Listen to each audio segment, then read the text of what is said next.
Control Houston, the crew on board the space station complex now beginning their day following a wake-up call from Mission Control. Spacecraft communicator Shannon Lucid saying a good morning to Mission Specialist Chris Cassidy of the Endeavour crew with the song Learning to Fly by Tom Petty and the Heartbreakers. Cassidy, making his first flight on this mission, is a former Navy SEAL. The focus today will be on robotic operations to prepare for Monday's second spacewalk. Commander Mark Polanski and pilot Doug Hurley are going to begin their day by grappling the integrated cargo carrier that is at the rear of Endeavour's payload bay. And they'll be handing that off to the space station's robotic arm, guided by Mission Specialist Julie Payet and Tim Copra, as it accepts the carrier and installs it onto the space station's truss structure. That placement is going to allow spacewalkers, in particular Dave Wolf, to transfer the spare parts that are loaded up on that external carrier to the external storage platform on the station so that they can be there at the ready as needed. Houston, Endeavour on the big loop. We're putting ICC grapple in work. We copy. You can see the Space Shuttle's arm in motion now.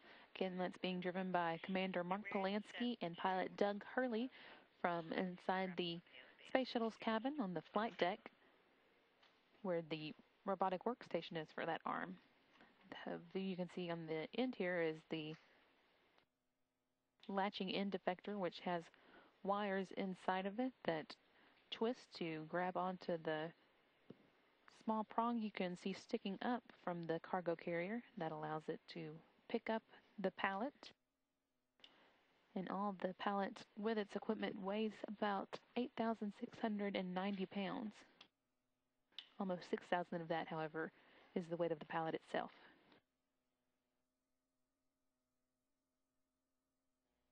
Houston, in the big loop from Endeavour for the ICC unberth, we want to verify that the DSAT request is inhibited.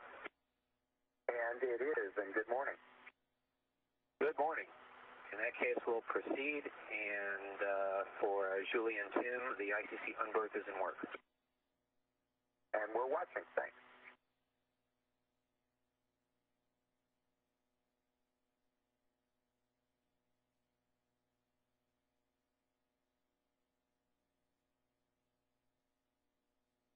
As you can see from this view, the integrated cargo carrier holding on the spares for the International Space Station is now in motion. You're seeing it rise slowly out of the shuttle's cargo bay. The pallet itself is 8 feet long and 13 feet wide, about 10 inches thick, and it's shaped like a triangle with the corners cut off. It's loaded into the cargo bay pointing down and has connections for heat and electricity to keep the equipment healthy while it waits to be installed. However, flight engineer Tim Copra unhooked those connections during yesterday's spacewalk so that the pallet would be ready to be unloaded today. Right now, the pallet is loaded up with 9 pieces of spare parts for the space station that are going to be unloaded over the next 3 spacewalks. The ones you're seeing right now are the new batteries that are going to be installed on the P6 solar arrays. P6 was the first solar array to be added to the International Space Station, and its batteries have been collecting electricity generated from sunlight by the P6 since 2000. On the other side of the pallet, there are 3 pieces of spare equipment. First is a space-to-ground antenna.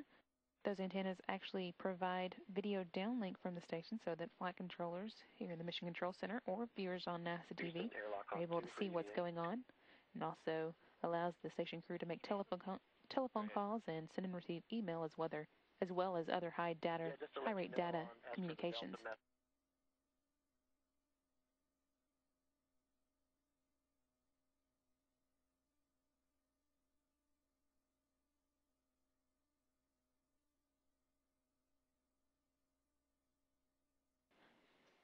Flight controllers here on the ground report that this position that you see the cargo carrier in is the end of the unberth procedure, actually unloading the cargo carrier from the shuttle's cargo bay, and the next step is to move it into place to be handed off to the space station's robotic arm.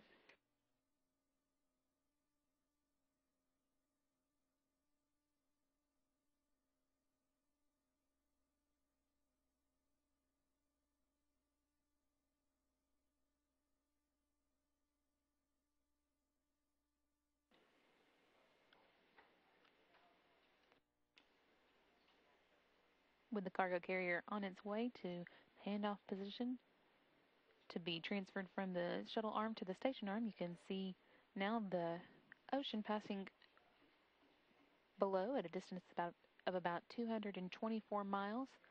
It's the Southern Pacific Ocean, and coming into view in the next few minutes should be the western coast of Chile.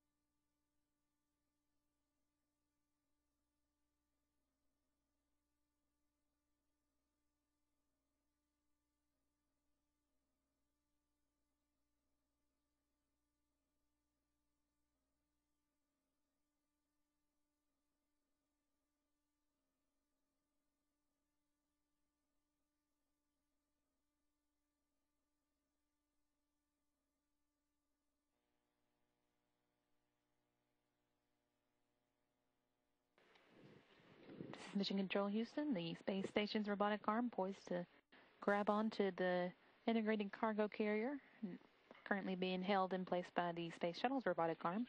Mission Specialist Koichi Wakata is currently working on getting some setup done for use of the Japanese robotic arm later in the mission. He's looking for some cue cards that will be needed when he and Mission Specialists Julie Payette and Tim Copra all work on Flight Day 9 to use the Japanese robotic arm for the first time to actually transfer experiments and equipment from the logistics carrier that the shuttle carried up to the new exposed facility on the end of the Kibo laboratory.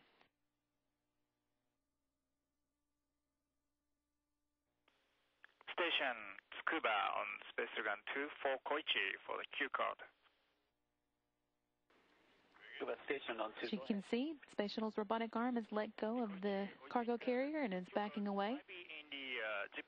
Now everything's up to the space station's robotic arm. It'll be moving the 8,700-pound cargo carrier and its 9 pieces of new equipment for the space station to a spot on the port truss of the station for installation over the next 3 spacewalks.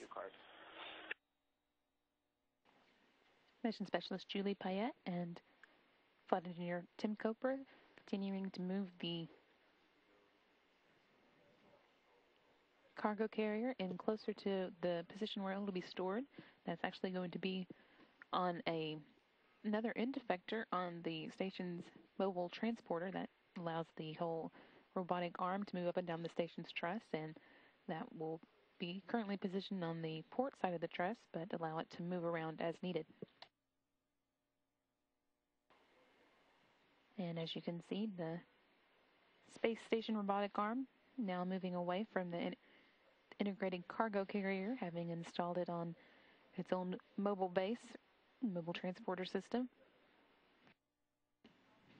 Mission Specialist Julie Payette and Flight Engineer Tim Copra are controlling the system from inside the station's testing laboratory where the robotics workstation is located.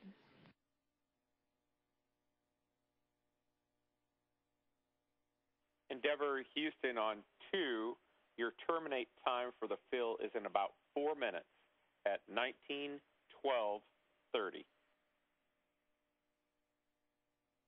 We copy 19:12:30.